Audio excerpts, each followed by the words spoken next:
प्रस्तुत उद्बोधन गुरुवर द्वारा 20 जुलाई सन 1978 को शांति कुंज प्रांगण में गुरु पूर्णिमा के अवसर पर दिया गया था।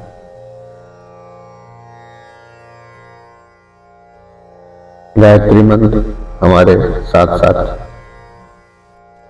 ओम भूर्भुवः स्वः तत्सवितुर्वरेण्यं भर्गो देवस्य धीमहि धियो यो नः प्रचोदयात्।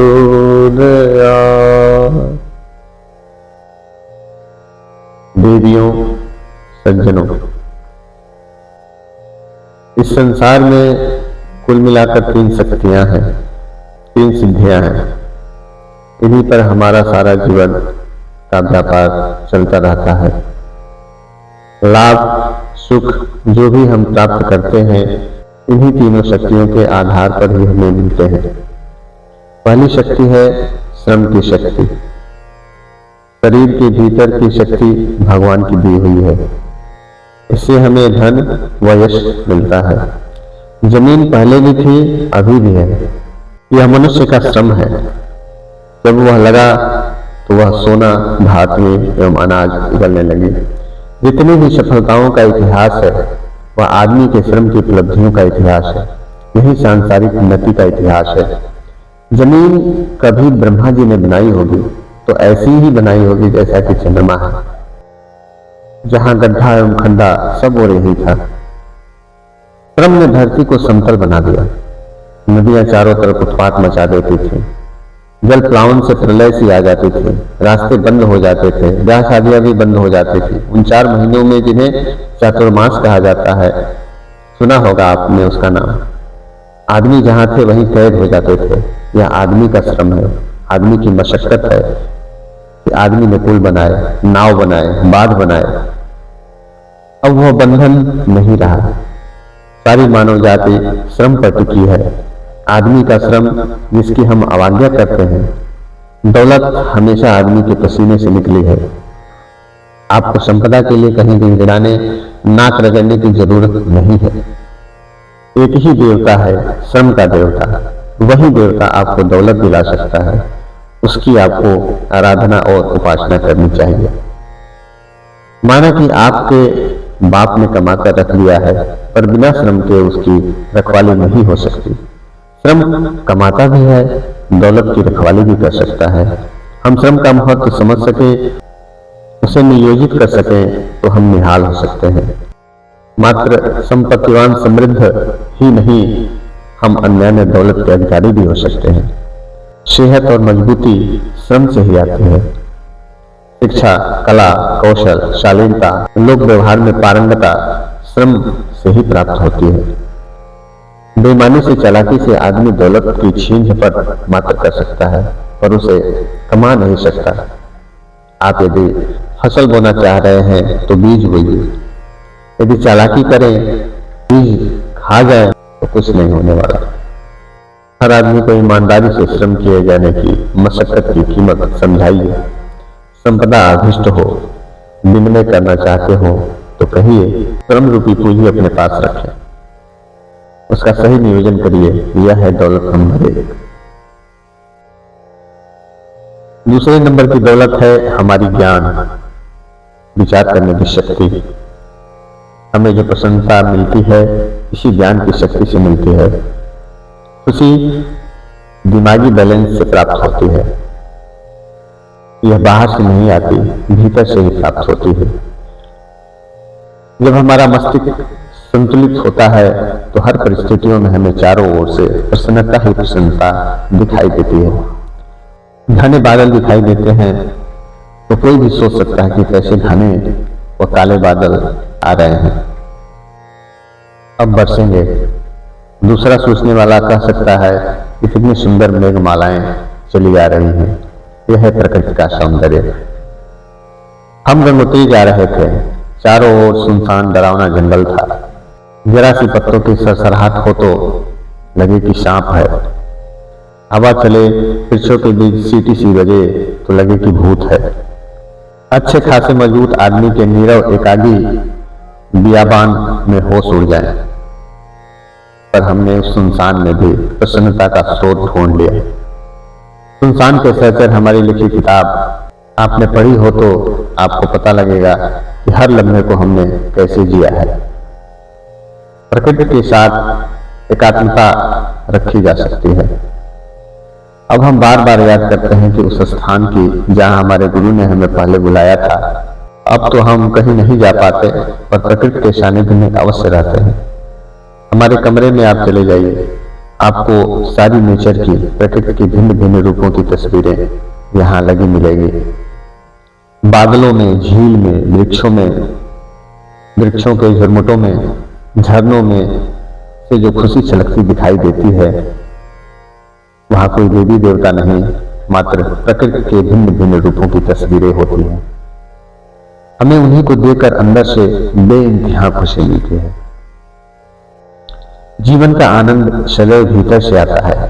यदि हमारे सोचने का तरीका सही हो तो बाहर जो भी क्रियाकलाप चल रहे हों, उस सभी में हमको खुशी ही खुशी बिखरी दिखाई पड़ेगी।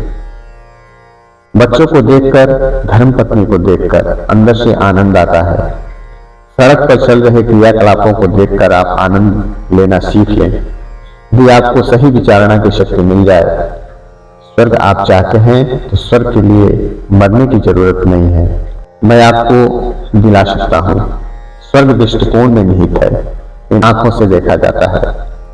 देखने को दर्शन कहते हैं। दर्शन अर्थात दृष्टि, दर्शन अर्थात फिलॉसफी। जब हम किसी बात की गहराई में प्रवेश करते हैं, बारीकी मालूम करने का प्रयास करते हैं, तब उसे दृष्टि कहते हैं। यही दर्शन है। किसी बात की गहराई को समझने का मौका आ गया, अर्थात दर्शन वाली दृष्टि विकसित हो गई। आपने किताब देखी, पढ़ी, पर उसमें क्या देखा, उसका दर्शन आपको समझ में आया कि नहीं, सही अर्थों में तभी आपने दृष्टि डाली, यह माना जाएगा। दृष्टिकोण विकसित होते ही ऐसा आनंद, ऐसी मस्ती आती है कि देखते ही बनता है। दारा शिको मस्ती में डूबते चले गए। जेबुन निशा ने पूछा, अब्बा जान आपको क्या हुआ है आज? आप तो पहले कभी शराब नहीं पीते थे, फिर यह मस्ती कैसे? दारा शिको बोले, बेटी आज मैं हिंदुओं के उपनिषद पढ़कर आया हूँ। जमीन पर पैर नहीं पड़ रहे हैं, जीवन का असली आनंद उसमें भरा पड़ा है। बस यही वह मस्ती है। यह है असली आनंद, मस्ती, खुशी। स्वर्ग हमारे भीतर से आते हैं। स्वर्ग सोचने का एक तरीका है। किताब में क्या है, वह तो काला अक्षर भर है।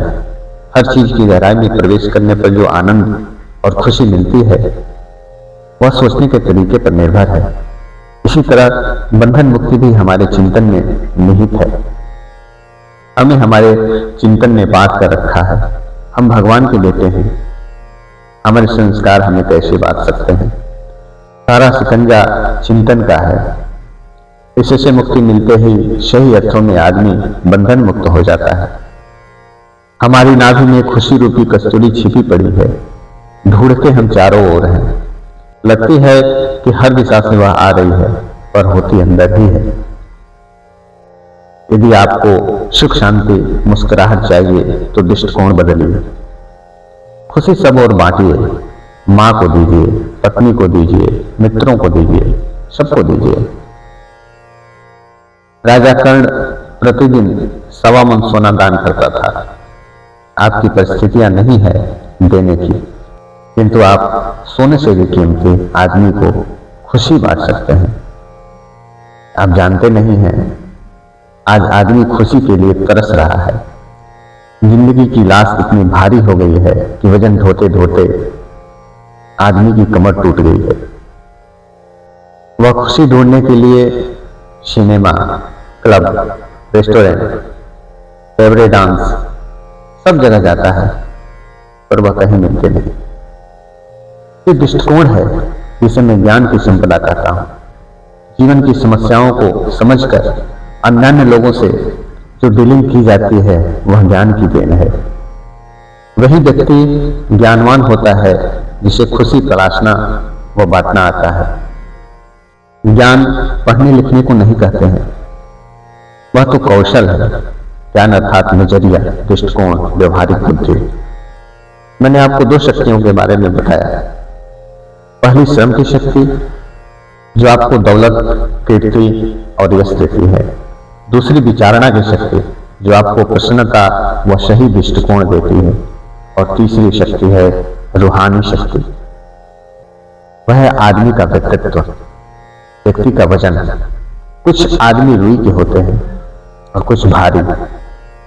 जिनकी हैसियत वजनदार व्यक्तित्व की होती है, वे जमाने को हिलाकर रख देते हैं। कीमत इनकी करोड़ों की होती है। वजनदार आदमी यदि हिंदुस्तान की तवारीख से काट दें तो उनका बेड़ा गर्क हो जाए। जिसके लिए हम फूले फिरते हैं, वह वजनदार आदमियों का इतिहास है। वजनदारों में बुद्ध को शामिल कीजिए। वे पढ़े लिखे थे कि नहीं, किंतु वजनदार थे। हजारों सम्राटों ने, दौलतमंदों ने थैलियां खाली कर दी। बुद्ध ने जो मांगा वह उन सब लोगों ने दिया। हरिश्चंद्र, सप्तऋषि, व्यास, दधीच, शंकराचार्य, विवेकानंद, गांधी के नाम हमारी कौम के वजनदारों में शामिल कीजिए। इन्हीं पर हिंदुस्तान की हिस्ट्री टिकी हुई है। यदि इन्हें खरीदा जा सका होता तो बेशुमार पैसा मिला होता। आदमी की कीमत है उसका व्यक्तित्व। ऐसे व्यक्ति दुनिया की फिजा को बदल देते हैं, देवताओं को अनुदान बरसाने के लिए मजबूर कर देते हैं। पेड़ अपनी आकर्षण शक्ति से बादलों को खींचने व बरसने के लिए मजबूर करते हैं। वजनदार आदमी अपने व्यक्तित्व की मैग्नेट की शक्ति से दैवी शक्तियों को खींचते हैं। यदि आप भी दैवी अनुदान चाहते हो तो अपने व्यक्तित्व को वजनदार बनाना होगा। दैवी शक्तियां हमारे ब्रह्मांड में छिपी पड़ी हैं। सिद्धियां जो आदमी को देवता, महामानव, ऋषि बनाती हैं, सब यही हमारे आसपास हैं। व्यक्तित्व एक बेशकीमती दौलत है, यह तथ्य आप समझ जाइए। व्यक्तित्व सम्मान दिलाता है, सहयोग प्राप्त कराता है। गांधी को मिला क्योंकि उनके पास वजनदार व्यक्तित्व था। व्यक्तित्व श्रद्धा से बनता है। श्रद्धा अर्थात सिद्धांतों व आदर्शों के प्रति अटूट व अगाध विश्वास। आदमी आदर्शों के तहत यदि मजबूत हो जाता है तो व्यक्तित्व ऐसा वजनदार बन जाता है कि देवता तक निमंत्रण में आ जाते हैं। विवेकानंद ने रामकृष्ण परमहंस की शक्ति पाई क्योंकि स्वयं को वजनदार वे बना सके।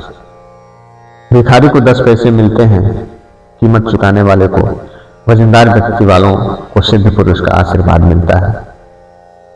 यदि आप किसी आशीर्वाद की कामना से, देवी देवता की सिद्धि की कामना से यहाँ आए हों तो मैं आपसे कहता हूं कि आप अपने व्यक्तित्व को विकसित कीजिए ताकि आप निहाल हो सके। दैवी कृपा मात्र इसी आधार पर मिल सकती है और इसके लिए माध्यम है श्रद्धा। श्रद्धा मिट्टी से गुरु बना देती है, श्रद्धा पत्थर से देवता बना देती है। एकलव्य के द्रोणाचार्य मिट्टी की मूर्ति के रूप में उसे तीरंदाजी सिखाते थे। रामकृष्ण की काली भक्त के हाथों भोजन करती थी। उसी काली के समक्ष जाते ही विवेकानंद नौकरी पैसा भूलकर शक्ति और भक्ति मांगने लगते हैं। आप चाहे मूर्ति किसी से भी खरीद लें, मूर्ति बनाने वाला खुद अभी तक गरीब है, पर मूर्ति में प्राण श्रद्धा से आते हैं। हम देवता का अपमान नहीं कर रहे। हमने खुद 5 गायत्री माताओं की मूर्ति स्थापित की है और पत्थर में से हमने भगवान पैदा किए हैं श्रद्धा से। मीरा का गिरधर गोपाल चमत्कारी था। 20 सर्पों की माला, जहर का प्याला उसी ने पी लिया, वो भक्त को बचा लिया। मूर्ति में चमत्कार आदमी की श्रद्धा से आता है। श्रद्धा ही आदमी के अंदर से भगवान पैदा करता है। श्रद्धा का आरोपण करने के लिए ही यह गुरु पूर्णिमा का त्योहार आया है। श्रद्धा से हमारे व्यक्तित्व का सही मायने में उदय होता है। मैं अंधश्रद्धा की बात नहीं करता, उसने तो देश को नष्ट कर दिया। श्रद्धा अर्थात आदर्शों के प्रति निष्ठा। जितने भी ऋषि संत हुए हैं उनमें श्रेष्ठता के प्रति अटूट निष्ठा देखी जा सकती है। जो कुछ भी आप हमारे अंदर देखते हैं श्रद्धा का ही चमत्कार है। आज से 55 वर्ष पूर्व हमारे गुरु की सत्ता हमारे पूजा कक्ष में आई थी। हमने सिर झुकाया और कहा कि आप हुक्म दीजिए, हम पालन करेंगे। गुरु पूर्णिमा अनुशासन व श्रद्धा का त्यौहार है। अनुशासन आदर्शों के प्रति यह कहना कि जो आप कहेंगे वही करेंगे। श्रद्धा अर्थात प्रत्यक्ष नुकसान देखते हुए भी आस्था, विश्वास व आदर्शों को न खोना। श्रद्धा से ही सिद्धि आती है। हमें अपने आप पर घमंड नहीं है, पर विनम्रता पूर्वक कहते हैं कि यह देव शक्तियों के प्रति हमारी गहन श्रद्धा का ही चमत्कार है, जिसके बलबूते हमने किसी को खाली हाथ नहीं जाने दिया। गायत्री माता श्रद्धा में से निकली। श्रद्धा में मुसीबतें झेलनी पड़ती हैं और सिद्धांतों का संरक्षण करना पड़ता है। हमारे गुरु ने कहा, संयम करो, कई दिक्कतें आएंगी और उनका सामना करना। हमने 24 वर्ष तक तप किया, जायके को मार दिया। हम जौ की रोटी खाते रहे। हमारी मां बड़ी दुखी होती थी। हमारी तपस्या की अवधि में उन्होंने भी हमारी वजह से कभी मिठाइयों का टुकड़ा तक नहीं चखा। हमारे गायत्री मंत्र में चमत्कार मात्र इसी तप से आया। आप चाहते हैं कि आपको कुछ मिले तो वजन उठाइए। हम आपको मुफ्त देना नहीं चाहते, क्योंकि इससे आपका अहित होगा। वह हम चाहते नहीं। आप हमारा कहना माने तो हम देने को तैयार हैं। गुरु शिष्य की परीक्षा एक ही है कि अनुशासन मानते हैं कि हम आपके शिष्य हैं। ऐसा कहें वह मानेंगे। समर्थ ने अपने शिष्य की परीक्षा ली थी। वह सिंघनी का दूध लाने को कहा था। वह सिंघनी कहाँ थी? वह तो हिप्नोटिज्म से एक सिंघनी खड़ा कर दी गई थी। शिवाजी का संकल्प था दृढ़। वे ले आए सिंघनी का दूध व अक्षय तलवार का उपहार गुरु से पा सके। राजा दिलीप की गायों को जब माया के सिंह ने पकड़ लिया तो उन्होंने स्वयं को सौंप दिया। इस स्तर का समर्पण हो तो ही गुरु की शक्ति और दैवी वरदान मिलते हैं। यह आस्थाओं का इम्तिहान है जो हर गुरु ने अपने शिष्य का लिया है। श्रद्धा अर्थात सिद्धांतों का, भावनाओं का आरोपण। कहा गया है, भावे न विद्यते देव तस्मात् भावो ही कारणम। भावना का आरोपण करते ही भगवान प्रकट हो जाते हैं। भगवान अर्थात सिद्धि। हर आशीर्वाद सिद्धि का आधार शीश एक ही है, श्रद्धा। उसे विकसित करने के लिए अभ्यास है तो गुरु पूर्णिमा रूपी पर्व आया है। गुरु तत्व के प्रति श्रद्धा का अभ्यास आज के दिन किया जाता है। गुरु अंतरात्मा की उस आवाज का नाम है जो भगवान का गवर्नर है। हमारी सत्ता उसी को समर्पित है। वही हमारा सदगुरु है। गुरु को ब्रह्मा कहा जाता है, अर्थात हमारी सुपर कॉन्शियसनेस, हमारा अतिमानस। अच्छा काम करते ही यह हमें शाबाशी देता है, गलत काम करते ही धिक्कारता है। गुरु ही ब्रह्मा है, विष्णु है और महेश है। गुरु अर्थात भगवान का प्रतिनिधि। गुरु को जागृत जीवंत करने के लिए एक खिलौना बनाकर श्रद्धा का आरोपण हम जिस पर भी करते हैं वही गुरु बन जाता है। इसमें दोनों बातें हैं। मानवीय कमजोरियां भी हो सकती हैं, उनको न देखकर हम अच्छाइयों के प्रति श्रद्धा विकसित करें। आप हमें मानते हैं तो हमारा चित्र देखते ही श्रेष्ठतम पर विश्वास करने का अभ्यास करें। यह एक व्यायाम है, रिहर्सल है। इसी के आधार पर हम अपने अंदर का सुपर चेतन जगाते हैं। प्रतीक की आवश्यकता इसी कारण पड़ती है। हमारी अटूट श्रद्धा की प्रतिक्रिया लौटकर हमारे पास ही आती है। एक शिष्य गुरु के चरणों की धुवन को श्रद्धापूर्वक दुखी कष्ट पीड़ितों को देता था, सब ठीक हो जाते थे। पर जब गुरु ने उसी धुवन का चमत्कार जानकर अपने पैरों के जल को धोकर वह जल औरों को दिया तो कुछ भी नहीं हुआ। दोनों जल एक ही थे, पर एक में श्रद्धा का चमत्कार था जो दूसरे में नहीं था। उसी कारण वह अमृत बन गया, जबकि दूसरा मात्र धुआं का जल रह गया था। श्रद्धा आध्यात्मिक जीवन का प्राण है, रीढ़ है। देव पूजन आपको सफलता की कामना से करने हो तो श्रद्धा विकसित कीजिए। साधनाएं मात्र क्रिया है, यदि इसमें श्रद्धा का समन्वय नहीं है तो बेकार है। आदमी की जो भी कुछ आध्यात्मिक उपलब्धियां हैं वे श्रद्धा पर टिकी हुई है।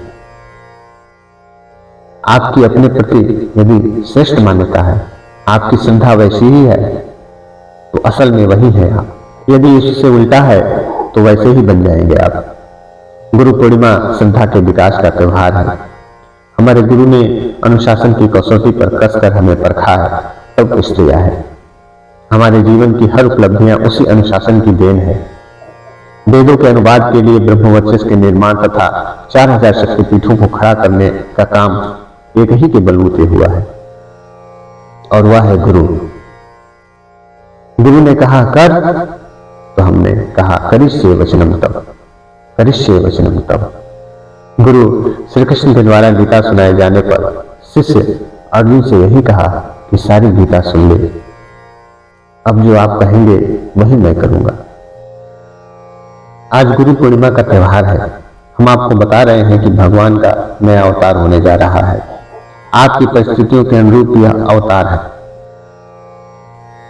जब जब दुष्टता बढ़ती है तब तब देश काल और परिस्थितियों के अनुसार भगवान अवतार के रूप में जन्म लेते हैं। आज आस्थाओं में जन जन के मन में असुर घुस गया है। इसे विचारों की विकृति कह सकते हैं। एक किस्त आज के अवतार की आज से 2500 वर्ष पूर्व बुद्ध के रूप में, विचारशीलता के रूप में आई थी। वही प्रज्ञा की, विवेक की, विचारों की अब पुनः आवश्यकता है। वह है गायत्री मंत्र, ऋतंबरा प्रज्ञा के रूप में। यह अवतार जो आ रहा है विचारों के संशोधन के रूप में, दिमागों में नहीं आस्थाओं में भी हलचल पैदा करेगा। विचार क्रांति के रूप में जो आ रहा है वह युग शक्ति गायत्री है। यह गायत्री मात्र हिंदुस्तान की नहीं, सारे विश्व की है। नए विश्व की माइक्रोफिल्म इसमें छिपी पड़ी है। गायत्री मंत्र विश्व मंत्र है। व्यक्ति का अंतस व बहिरंग बदलने वाले बीज इस मंत्र के अंदर छिपे पड़े हैं। यदि आपको यह बात समझ में आ गई तो आप हमारे साथ नवयुग का स्वागत करने में जुट जाएंगे। हम आपके लिए एक ही नाम बताते हैं, मुर्गा। मुर्गा वह जो प्रभात के आगमन का उद्घोष करता है। गायत्री ने हमें फिर मुर्गा बना दिया। आइए जोर से उद्घोष करें कि नव प्रभात आ रहा है, नया युग आ रहा है, युग शक्ति का अवतरण हो रहा है। टुकड़ों को यह तो मुर्गा करता है, हम नए युग की आगवानी करें। हम गायत्री की फिलॉसफी व युग के देवता विज्ञान की बात आपको बताते आए हैं। यह ब्रह्म विद्या घर घर पहुंचे, इसमें आप सबका सहयोग चाहते हैं। जैसे सेतुबंध के लिए, गोवर्धन के लिए अवतारों को सहयोग मिला, हम भी चाहते हैं कि आप भी इस प्रवाह में सम्मिलित हो जाएं। आपको भी बाद में लगेगा कि हम भी समय पर जुड़ गए होते तो अच्छा रहता। युग शक्ति का उदय एवं अवतरण हो रहा है। आप इस अवतरण में एक हाथ भर लगा दीजिए। आपकी विगणना युगांतकारी पुरुषों में होने लगेगी। आप समय दीजिए, पैसा दीजिए, यह सोचकर नहीं कि हमारा काम रुकेगा। आप अपनी श्रद्धा को परिपक्व करने के लिए जो भी कर सके वह करिए। घर घर जन जन तक गायत्री का सद्ज्ञान पहुंचाने का काम करिए। दवा तो हमारे पास है, आस्थाओं में छाई हुई विषाक्तता की। आप मात्र सुई बन जाइए। आज के गुरु पूर्णिमा के दिन संपूर्ण समर्पण की युग देवता के काम के लिए खपने की मैं आपसे अपेक्षा करता हूं। आशा है आप मेरी इच्छा पूरी करेंगे। अंत में यह कामना करते हैं कि जिस श्रद्धा ने हमारा कल्याण किया वह आपका भी कल्याण करे ताकि आप महान बनने के अधिकारी हो सके। आप सबका कल्याण हो, सब स्वस्थ हो, सबका समर्पण भाव बढ़ता रहे। सर्वे भवन्तु सुखिनः, सर्वे सन्तु निरामयाः, सर्वे भद्राणि पश्यन्तु, मा कश्चित् दुःखमापन्यात्। ओम शांति शांति शांति।